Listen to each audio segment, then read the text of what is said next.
क्रांतिकारी नमो बुद्धाय, जय भीम, जय शिवराय, जय अण्णा, जय जोहार.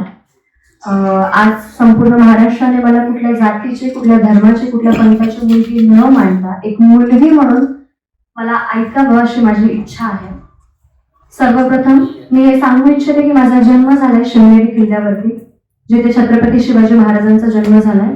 आणि मी जातीत जन्माला आले जी डॉक्टर बाबासाहेब आंबेडकरांची जात आहे. तर मला दोन्हीही वारसे लाभलेले आहेत. ज्या हाताने मी पेनाने क्रांती करू शकते, त्याच हाताने मी तलवारीने सुद्धा क्रांती करायची धमक ठेवते. माझे शब्द नीट ऐका. ही तलवार म्हणजे वैचारिक, ही तलवार म्हणजे शाब्दिक, ही तलवार म्हणजे स्वाभिमानाची, ही तलवार म्हणजे मान सन्मान माज अहंकाराची. जो वर्ग मला नेहमीपासून ऐकत आलाय त्याला या तलवारीचा अर्थ सार्थ कळतो असं मला कळतं.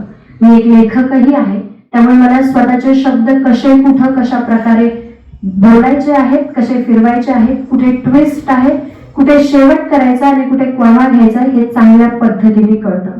माझे सर्वांना विनंती आहे, जे जे माझ्या विरोधामध्ये आज महाराष्ट्रामध्ये ज्यांनी ज्यांनी पोस्ट टाकल्या त्यांनी फक्त बिग बॉसला एकच प्रश्न करावा की पूर्ण क्लिप दाखवा. ती पूर्ण क्लिप दाखवा की मी ज्यावेळेस असं बोलले आणि मला इंटरप्ट केलं बिग बॉस कडून, त्याच्यानंतर मी ओरडत राहिले की माझं पूर्ण ऐका, माझं फुल स्टॉप पर्यंत ऐकून घ्या, जे त्यांनी तुम्हाला किंवा पूर्ण महाराष्ट्राला सांगितलेलं नाहीये. ज्यावेळेस मी राकेश बापट, ओंकार राऊत, प्राजक्ता शुक्रे, करण सोनवणे यांच्यासोबत जो संवाद चालू आहे माझा, तो संवाद तुम्ही पूर्ण महाराष्ट्राला दाखवावा अशी माझी विनंती आहे. त्या संवादामध्ये मी हे सांगते की ही तलवार माझी शाब्दिक तलवार आहे, जी तुमच्या सगळ्यांच्या मानेवरती लटकलेली असेल. मी ती शाब्दिक तलवार बिग बॉस मध्ये घेऊन नाही आली आहे. का? कारण मी बिग बॉसच्या घरामध्ये 100 वेळा सांगितलं सगळ्या सदस्यांना की मी माझी बाहेरची बाजू इथे कधीच दाखवणार नाही. कारण माझे शब्द जे असतील विद्रोह, बंडखोरी, अन्यायाविरुद्ध न्यायाची मागणी करणं, हे तुम्हाला कदाचित नाही कळणार. त्यामुळे मी अशा शब्दांचा उच्चार इथे करणार नाही. मी एक खेळाडू म्हणून इथे आलेली आहे, तर तुम्ही मला तसंच बोलावं. त्यानंतर प्रत्येक दिवशी मला एक गोष्ट ऐकायला येत होती की ही भाषणासारखी बोलती, ही भाषणासारखी बोलती, ही भाषण करते, ही भाषण करते. मी त्यांना वाचवायचा प्रयत्न करत होते की तुम्ही असे मुद्दे घेऊ नका. बाहेरच्या मंडळींना जर हे गेलं तर मला जो मानणारा वर्ग आहे त्यांचा असा गैरसमज व्हायला नको की ताई कारण पर्टिक्युलर एका माणसावरती किंवा एखाद्या व्यक्तींवरती बोलते तर हे लोक त्याच्या त्या विरोधात तर नाहीये, तिच्या त्या विचारांच्या विरोधात तर नाहीये ना. म्हणून मी त्यांना नेहमी आणि वेळोवेळी सजग करत गेले की तुम्ही भाषणाचा मुद्दा घेऊ नका, तुम्ही मला भाषणावरती बोलू नका. मी तुम्हाला अजूनही एकदा सांगते की मी बाहेरच्या गोष्टी बोलणार नाहीये, कारण तुम्हाला त्या कळणार नाही. घरातल्या एका सदस्याने मला बोललं गेलं की तू खूप ओव्हर एक्सप्लेन करते. त्यावेळेस मी तिला जेव्हा समजावत होते तेव्हा माझे शब्द असे होते की मी यासाठी ओव्हर एक्सप्लेन करते की मे बी 20 वर्ष चळवळीत आहे, माझा जन्म चळवळीचा आहे, ती सवय लागली आहे शब्दाची, बंडखोरीची, विद्रोहाची, त्या शब्दांची सवय लागलेली. चुकून जर माझा कधी असा शब्द जातोय आणि तुम्हाला कळला नाही तर हे तुमचं आणि माझं दोघांचंही नुकसान आहे. त्यामुळे मी ओव्हर एक्सप्लेन करतेय की तुम्हाला कुठे असं नको व्हायला की अरे ही बोलून गेली आणि आम्हाला काहीही कळलेलं नाहीये. त्यामुळे मी ते ओव्हर एक्सप्लेन करत गेले. माझा दुसरा मुद्दा असा आहे, जनतेला मी काय बोलले याची जबाबदारी अजूनही मी ठामपणे घेते आणि मरेपर्यंत घेत राहील. जर अख्ख्या महाराष्ट्राला मी चुकीची वाटतीये तर मी मरण पत्करेल, पण मी माफी मागणार नाही. या गोष्टीवरती अजूनही मी ठाम आहे. मला जर शिक्षा देत असाल तर छत्रपती शिवाजी महाराजांचा एखाद्या किल्ल्यावरून माझा कडेलोट करावा अशी माझी इच्छा आहे, पण मी अपमानाला सामोरे जाणार नाही. स्वाभिमानाने मरेल, हा माझा शेवटपर्यंत पण असेल. मी जे बोलले त्याची जबाबदारी मी घेते. मला पूर्ण बोलू दिलं गेलं नाही तरी सुद्धा मी एक्सप्लेन करत राहिले की माझा हा मुद्दा होता. त्यानंतर मी बिग बॉसला एक्सप्लेनही केलं की मला एखाद्या व्यक्तीला टार्गेट करणं किंवा एखाद्याचं सगळंच हलवून टाकणं माझ्यासाठी 2 सेकंदाची गोष्ट आहे, कारण शब्दांची हेरफेर आणि शब्दांची गंमत मला चांगलीच कळते. मी त्यांना डायलॉगचं उदाहरणही दिलं. मी त्यांना हे सांगितलं याच्यावरून तुम्ही काय समजा, शब्दशः अर्थ घ्यायला गेले तर की तलवार से तेज हम अपनी धार रखते हैं, याचा अर्थ असा का की मी माझ्या शरीराला तलवारीची धार दिली नाही. तलवार से तेज हम अपनी धार रखते हैं, मेरे बाबा साहब के बच्चे हैं, क्रांति को तो हमारे खून में ही रखते हैं. हे उदाहरण देऊन मी त्यांना स्पष्ट करत होते की क्रांती को हमारे खून में रहती, याचा अर्थ आम्ही एवढे माणूस म्हणून सजग आहोत की जिथे जिथे अन्याय होईल तिथे तिथे न्यायाची मागणी करण्यासाठी आम्ही उठले जाऊ, कुठल्याही धर्मावरती हो, कुठल्याही पंथावरती हो किंवा कुठल्याही माणसावरती हो. हा त्याचा अर्थ आहे. एखादा वैचारिक माणूस या गोष्टीला बरोबररित्या घेऊ शकतो, पण ज्या माणसाला चळवळ माहीतच नाही त्याला ह्या गोष्टी कळणारच नाहीये. त्यामुळे मी त्यांना 1000 वेळा सांगितलं की तुम्हाला माझ्या बाहेरच्या गोष्टी कळणार नाही, पण तुम्ही जर मला चिडीला लावताय, तुम्ही जर मला पोक करताय आणि जर तुम्हाला ऐकायचंच आहे तर मी बाहेर अशी बोलते की बाहेरच्या जगामध्ये मी सरकार म्हणून फिरते आणि हातात तलवार घेऊन फिरते. तर याचा अर्थ असा मी जुन्नरची आहे. तर आमच्या इथे बांगड्यांच्या आधी तलवार दिली जाते, शृंगारच्या आधी स्वाभिमान दिला जातो. स्वाभिमान आमच्यासाठी श्वासापेक्षा जास्त महत्वाचा ठरतो. ही जुन्नरची ओळख आहे, कारण आम्ही छत्रपतींच्या किल्ल्यामध्ये जन्माला आलोय. सर्व महाराष्ट्राला मी हे सांगू इच्छिते. तलवार घेऊन फिरतो म्हणजे खरी तलवार घेऊन फिरायची गरज नाही. आपण संविधानाच्या देशामध्ये राहतोय. ती तलवार मी हेही बोलले की मी हे विसरणार नाही की कोणता माणूस माझ्याशी कसा वागला आणि ती तलवार कशी फिरली जाईल. याचा अर्थ तुम्ही जर वैचारिक आहात तर ती तलवार वैचारिक फिरली जाईल. तुम्ही जर शाब्दिक आहात तर ती तलवार शाब्दिक फिरली जाईल. तुम्ही जर स्वाभिमानाने असाल तर ती तलवार स्वाभिमानाने फिरली जाईल. तुम्ही जर मानवरती जात असाल तर ती तलवार मानेसाठी फिरली जाईल. हा त्या शब्दांचा अर्थ होता. तुम्ही ऐकूनच घेतला नाही आणि अर्ध सत्य तुम्ही जिथं महाराष्ट्राला सांगताय याचा अर्थ मी काय समजू. मग तुम्ही ती पूर्ण क्लिप दाखवावी. त्यानंतर त्यांनी असं सांगितलं की आम्ही तिला निष्कासित करतोय. त्यांनी मला निष्कासित केलेलं नाहीये. कन्फेशन रूम मध्ये मी माझं मत मांडले की मला हा गेम क्विट करायचा आणि मला घराच्या बाहेर जायचं आहे. का त्यांनी या गोष्टी सांगितल्या नाही महाराष्ट्राला की हे तिचं मत होतं आणि तिची इच्छा होती घराच्या बाहेर जाण्याची. तुम्ही जेव्हा अर्ध सत्य सांगताय ते किती घातक असू शकतं हे सर्व महाराष्ट्राने आता बघितले. त्याच्यानंतर माझा दुसरा मुद्दा असा आहे की मी कुणालाही धमकी दिलेली नाहीये. मी कुणालाही असं बोललेलं नाहीये. धमकीचा अर्थ होतो की मी तुला तलवारीने मारेन, ती तलवार मी तुझ्या नरडीच्या आरपार करेन, ती तलवार मी तुझ्या पोटात घालेन किंवा मी तुला बघून घेईल, घरातून उचलेल, तुझं करिअर बर्बाद करेल. ह्या धमक्या आहेत. महाराष्ट्राने मला दाखवून द्यावं की अशा शब्दांचा कुठे मी उल्लेख केलाय.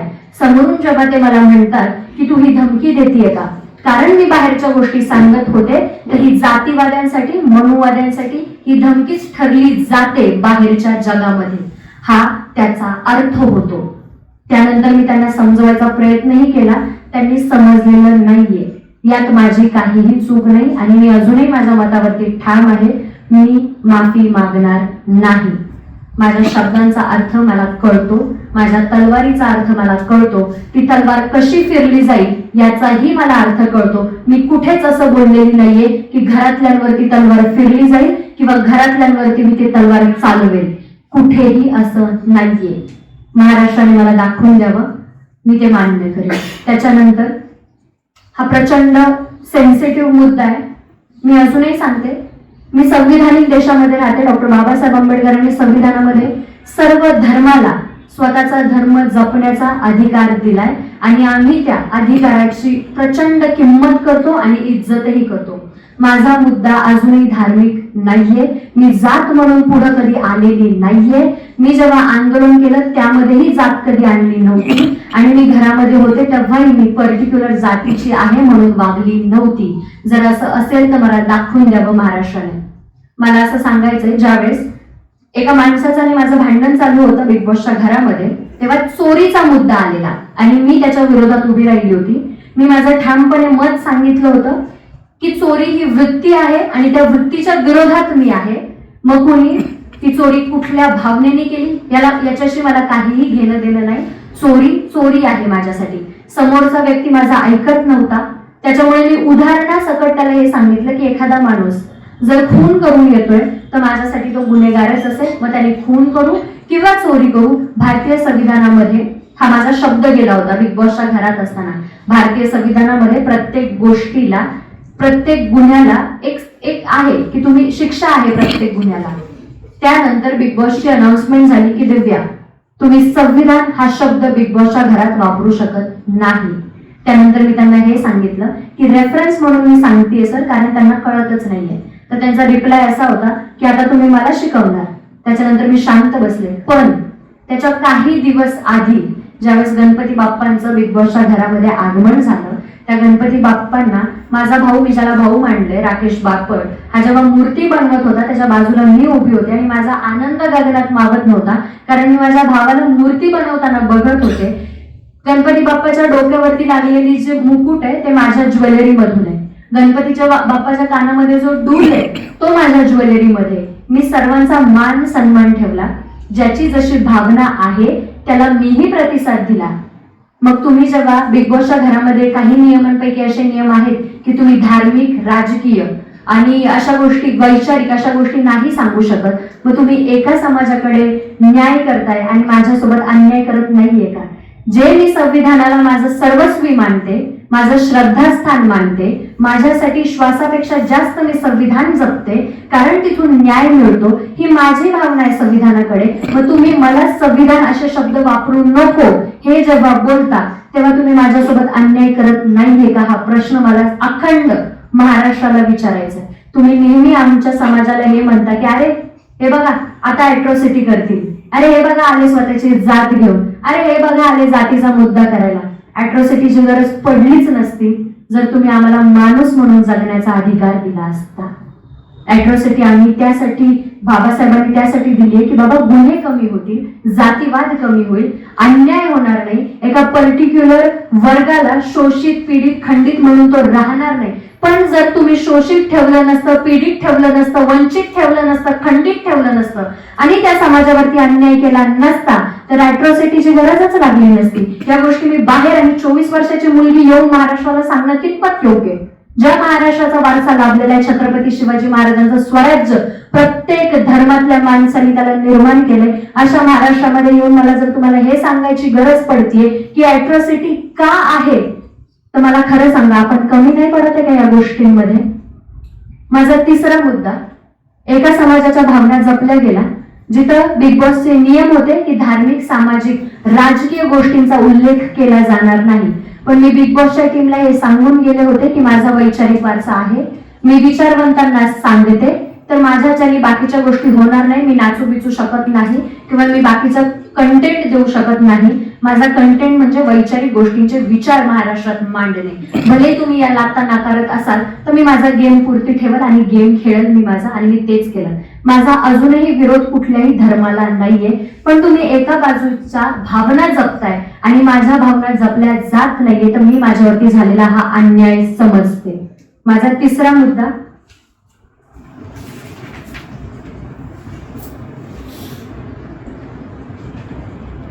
मी बाहेर आल्यानंतर अशा काही गोष्टी बघितल्या की बिग बॉसने कॅप्शन दिलं होतं कोंबडी, ते मला कोंबडी बोलले होते.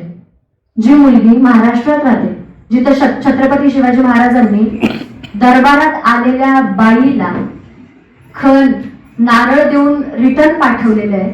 आज एखादा माणूस माझ्याकडे बघतो आणि त्याच्या डोळ्यात जी इज्जत दिसते तर ती मी बघते की ही छत्रपती शिवाजी महाराजांनी शिकवलेली शिकवण आहे. अशा महाराष्ट्रामध्ये तुम्ही एखाद्या स्त्रीला कोंबडी म्हणून बोलवलं जातं, हे कितपत योग्य? त्यांनी असं लिहिलं होतं की इंग्लिश बोलणाऱ्या कोंबडीला तुम्ही हे शब्द माझ्यासाठी वापरणार आहे. जी मुलगी डॉक्टर बाबासाहेब आंबेडकर, छत्रपती शिवाजी महाराज, अण्णाभाऊ साठे, राजश्री शाहू महाराज, महात्मा ज्योतिबा फुले यांचे विचारांचे तिच्या पद्धतीने, मी माझ्या पद्धतीने प्रचाराने प्रसार करते, त्या मुलीला तुम्ही कोंबडी म्हणून बघताय, तर या गोष्टीला महाराष्ट्राने निषेध का नाही केला? या गोष्टीला महाराष्ट्र पुढे का नाही आला? हाही माझा मुद्दा आहे. माझा सर्वात महत्वाचा मुद्दा, काही लोक पुढे येतात आहे आणि असं म्हणतात आहे की संविधान आणि तलवार एक सोबत चालली जाणार नाही. मी या गोष्टीला मान्य करत नाही. मला दोनही वारसे लाभले, ते पेनाचा सुद्धा आणि तलवारीचा सुद्धा, आणि मी ते दोन्हीही संस्कार मरेपर्यंत महाराष्ट्राला दाखवणार आणि मरेपर्यंत ते दोन्ही संस्कार मी घेऊन चालणार. एका हातात तलवार असेल, अजूनही सांगते, तलवार असेल, माझ्या हातात तलवार असेल, वैचारिक, शाब्दिक, सन्मानाची, स्वाभिमानाची, मानाची असेल. एका हातामध्ये संविधान असेल, जेव्हा जेव्हा संविधान मिटवायचा प्रयत्न होईल, जेव्हा जेव्हा संविधानावरती आपत्ती येईल, तेव्हा एका हातातली तलवार उचलली जाईल. मग समोरचा माणूस कसा येईल तशी ती तलवार फिरली जाईल. शाब्दिक, स्वाभिमानी, अहंकारी, मानाची कशीही असो ती तलवार फिरली जाईल. मी एक लेखक आहे. मी आतापर्यंत जेही माझ्या भाषणात बोलले ते मी स्वतः लिहिलेलं आहे. एक लेखक असतो जो सरळ सरळ मिनिंग देतो आपल्या शब्दातून, आणि एक लेखक असतो ज्याच्यामध्ये डीप मिनिंग असतो. शाळेमध्ये आपल्याला शिकवले एक वरचा वरचा अर्थ आणि एक त्याच्यामध्ये दडलेला अर्थ आहे. माझ्या भाषणाची खासियत आहे, शेवटला ट्विस्ट असतो. तुम्ही माझं पब्लिक जे आहे ते मला शेवटपर्यंत ऐकून घेतं, त्यामुळे त्यांना चांगलंच माहिती की ताई काय बोलणार आहे. मी अजूनही माझ्या मतावरती ठाम आहे. मी कुणालाही धमकी दिलेली नाहीये. मी कुणालाही त्यांच्या जीवे मारण्याची धमकी दिलेली नाहीये आणि मी या गोष्टीसाठी माफी मागणार नाही. बिग बॉसने ती पूर्ण क्लिप दाखवावी. कन्फेशन रूम मध्ये काय झालं काय नाही हेही दाखवावं. मी मान्य केलंय की मी माझे शब्द फिरवणार होती. शेवटला समोरच्या माणसामध्ये एवढे पेशन्स नव्हते की तो ते ऐकल आणि त्याला तो मुद्दा बनवायचा होता. त्यांनी तो बनवला आणि ज्या ज्या महाराष्ट्रातील लोकांनी माझं समर्थन केलं या गोष्टीबद्दल मी त्यांची आयुष्यभर ऋणी राहील. मी खूप खूप धन्यवाद देते की तुम्हाला कळलं या महाराष्ट्रात राहून की या गोष्टीचा अर्थ काय होतो. मला अजून एक गोष्ट अधोरेखित करायची आहे. लोक म्हणतात की हिला विचार कळलेच नाही, हिला विचारवंत कळलेच नाही. ही खूप इमोशनल आहे माझ्यासाठी. मी विचारवंत वाचलेत सुद्धा आणि मी जगते सुद्धा. जेव्हा एखादा माणूस माझ्याकडे येतो आणि सन्मानाने जी नजर माझ्यासाठी त्याची झुकते, त्या नजरेमध्ये छत्रपती शिवाजी महाराज मी जगते. अन्याय जेव्हा होतो आणि न्यायाची मागणी जेव्हा मी करते, त्या न्यायामध्ये मी डॉक्टर बाबासाहेब आंबेडकर हे मी जगते. एखादा मुलगा आणि एखादी मुलगी जेव्हा शाळेच्या वाटेवरती उभे असतात तेव्हा मी सावित्री ज्योती बघते. अरे एखाद्याचं मराठ्याचं पोरग जेव्हा जयभीमच्या पोराच्या आनंदामध्ये सामील होतं तेव्हा मी छत्रपती राजश्री शाहू महाराज बघते, ज्यांनी डॉक्टर बाबासाहेब आंबेडकरांसाठी साखर वाटली होती की पोरग बॅरिस्टर झालं म्हणून.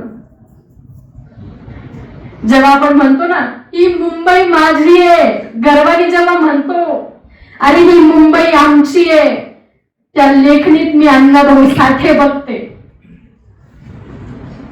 तुम्ही महाराष्ट्रातले लोक इतिहास विसरले असाल, आजही माझ्या रक्तात तो इतिहास झळकतो आणि मला तो दाखवायचा आहे की मी शिवनेरीतली आणि त्या मातीतली मुलगी आहे जिच्या हातामध्ये बांगड्यांपेक्षा आधी तलवार दिली जाते.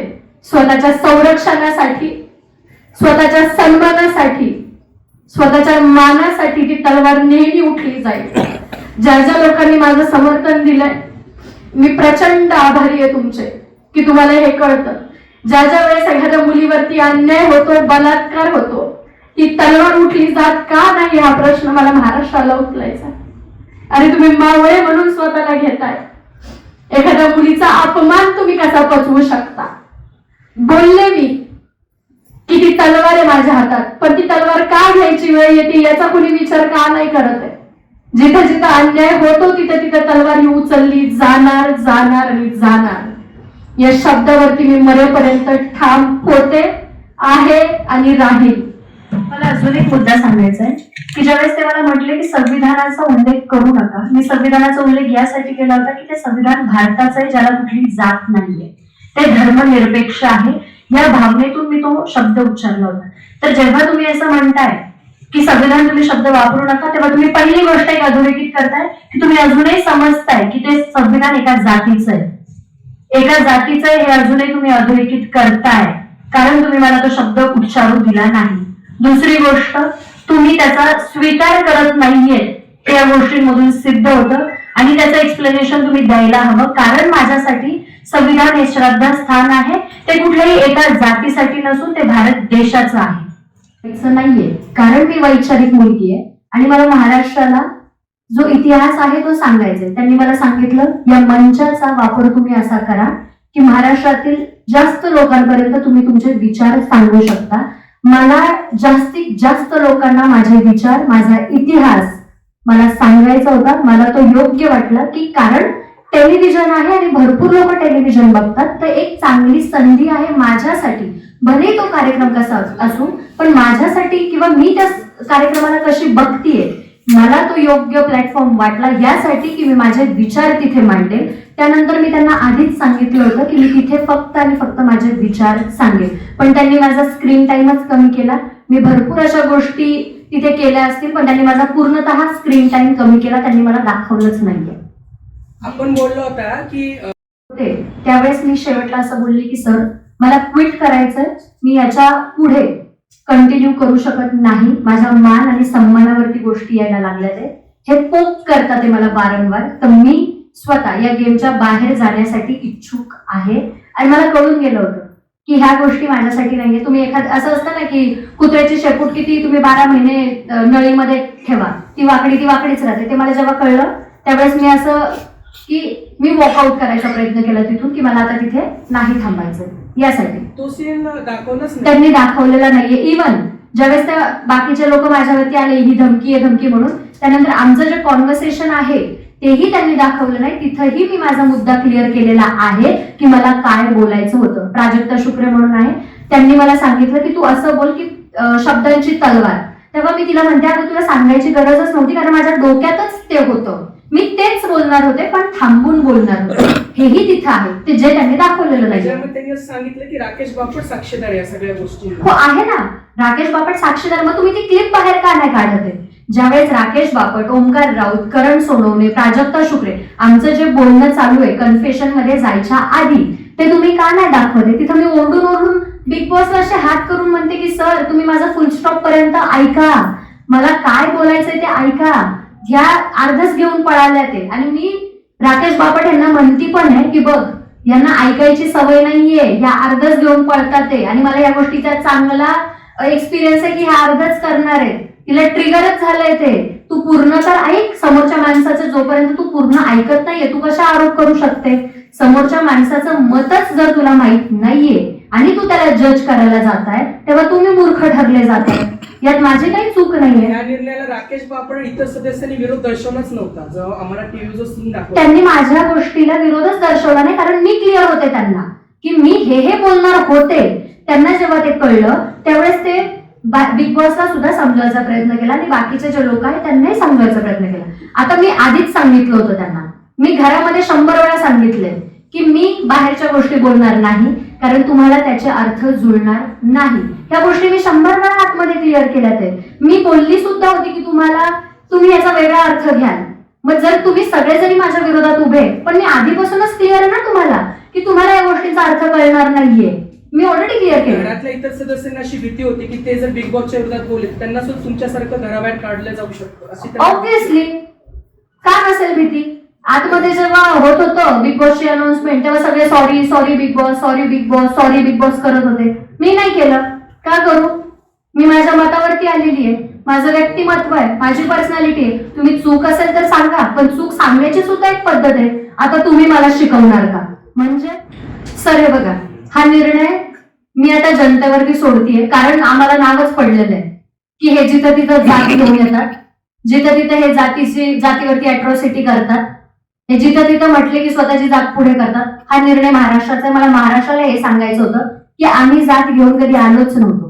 आम्ही मान सन्मानानेच तुमच्याकडे आलो होतो, पण तुम्ही नेहमी त्या जातीवरती पोक केले आम्हाला. नेहमी तुम्ही आमची जात काढलेली आहे. अॅट्रॉसिटीची गरजच लागली नसती. मी अजूनही अधोरेखित करते हा माझा मुद्दा. अॅट्रॉसिटीची गरजच लागली नसती जेव्हा तुम्ही माणसाला माणूस म्हणून माणसाचे अधिकार दिले असते आणि आम्हाला माणूस म्हणून बघितलं असतं, तर अॅट्रॉसिटीची गरजच लागली नसती. म्हणजे जे प्रोफेशन आपण रक्त गाळून तिथपर्यंत आलोय, आपण आपली जी कला आपण जपलोय त्या कलेवरती सुद्धा बोललं गेलेलं आहे. आणि असा शो, मला असं वाटतं, मी एक मुद्दा मांडलेला सर की मी एक पर्सनॅलिटी आहे, एक आयडल म्हणून इथं आलेली आहे, तर मला महाराष्ट्राला काहीतरी द्यायचंय. त्याच्यात सुद्धा त्यांनी मला पोक केलं की इथं आयडलची हे नाहीये, इथं कॉम्पिटिशन म्हणून आलोय. मी कॉम्पिटिशन म्हणून कधी गेली नव्हती. मला माझ्या महाराष्ट्राला काहीतरी नवीन काहीतरी द्यायचं होतं म्हणून मी तिथे होते. तर काही व्यक्तींकडून मला असं सांगण्यात आलं हे काय आयडल पर्सनॅलिटीचा खेळ नाहीये, हा खेळ आहे. खेळ कुठलाही असू त्याला नियम असणं फार गरजेचं असतं. आणि तुम्ही महाराष्ट्राचे जेव्हा आयडल म्हणून जाता तेव्हा तुम्हाला तुमची भूमिका मांडणं गरजेचं असतं. तुम्ही काय आहात हे महाराष्ट्राला सांगणं असतं. आता आपण टाइम देतोय. एक तर तुम्ही ते सगळे फुटेज बाहेर काढा. माझ्या इज्जतीवरती जे आलंय ते तुम्हीच एक तुमच्या लेवलला जर असेल, एक सहमतीने जर होत असेल तर ठीक, पुढची कारवाई मग बघून घेऊ. मला जेव्हा सांगितलं होतं तेव्हा मला हेच सांगण्यात आलं होतं की तुम्ही तुमच्या कला, तुमचे विचार तिथे मांडू शकता. असं तर काही होत नाही. आलं की असं काहीही होत नाही. भलताच माणूस बाहेर निघून येतो, महाराष्ट्र मग त्याच्याच मागे लागला असतो की अरे हे असं काय, ही भांडती, अरे ही हे बोलली, अरे ती ते बोलली. आणि जो माणूस खरंच आपले मत मांडायला तिथे येतोय त्याला ते मत मांडू देत नाही, त्याच्या फुटेजच कट करतो, मग ते बाहेरच जाऊ देत नाहीत. मग असं आहे ना. आमच्याही जातीमध्ये मनुवादी विचारांचे लोक आहेत. ही विचारधारा आहे. जातीचं काही घेणं देणं नाहीये इथं.